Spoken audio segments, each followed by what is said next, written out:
ہر قسم کے free lectures کے لیے یوٹیوب چینل ساحل آرگنائزیشن سبسکرائب کریں۔ سبجیکٹ اردو، چیپٹر ہے بدلہ، جس کے مصنف ہیں غلام ربانی آگرو۔ اس افسانے کا آغاز اس طرح ہوتا ہے کہ گلاب نامی کوچوان سندھ کے ایک رئیس غوث بخش کا تانگا کرایہ پہ چلاتا ہے۔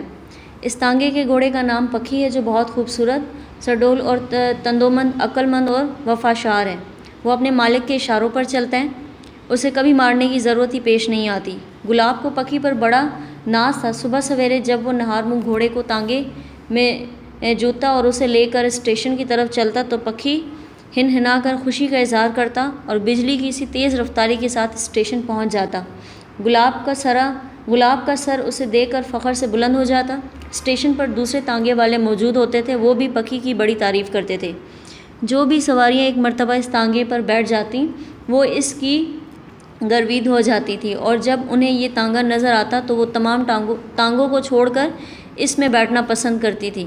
تانگے والوں میں ایک تانگے والا، جس کا نام خیرو تھا، وہ گلاب سے بے حد جلتا تھا، اور وہ اپنے گھوڑے کی تندومند ایک خوبصورت کو دیکھ کر حسد کی آگ میں جلتا تھا۔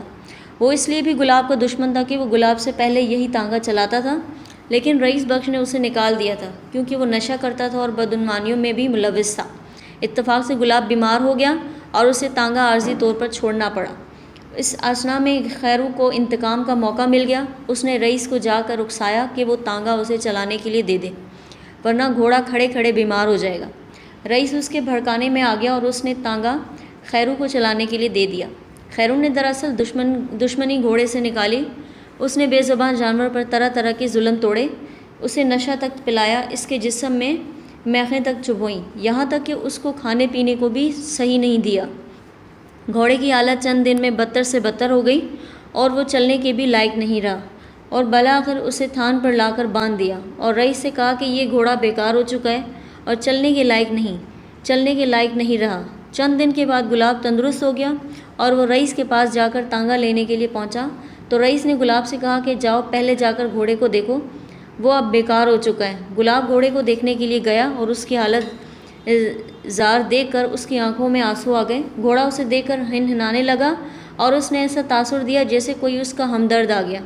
گلاب اس کے پاس گیا اور محبت سے اس پر ہاتھ پھیرا۔ اس موقع پر خیرو نے نہایت طنزیہ انداز میں گلاب کو دیکھا۔ گلاب سب کچھ سمجھ گیا تھا کہ اس نے خیرو سے کہا کہ اس ظلم کا تجھ سے بدلہ ضرور لوں گا، تو نے ایک جانور پر جو بے زبان ہوتا ہے ظلم کر کے اچھا نہیں کیا۔ یہ کہہ کر وہ رئیس کے پاس گیا اور اس نے گھوڑے کو اور تانگے کو اس سے خرید لیا۔ جب وہ اسے گھر لے گیا تو اس کی معصوم بچی گھوڑے کو دیکھ کر بلبلا اٹھی اور بولی، ہائے اس گھوڑے کو کیا ہو گیا۔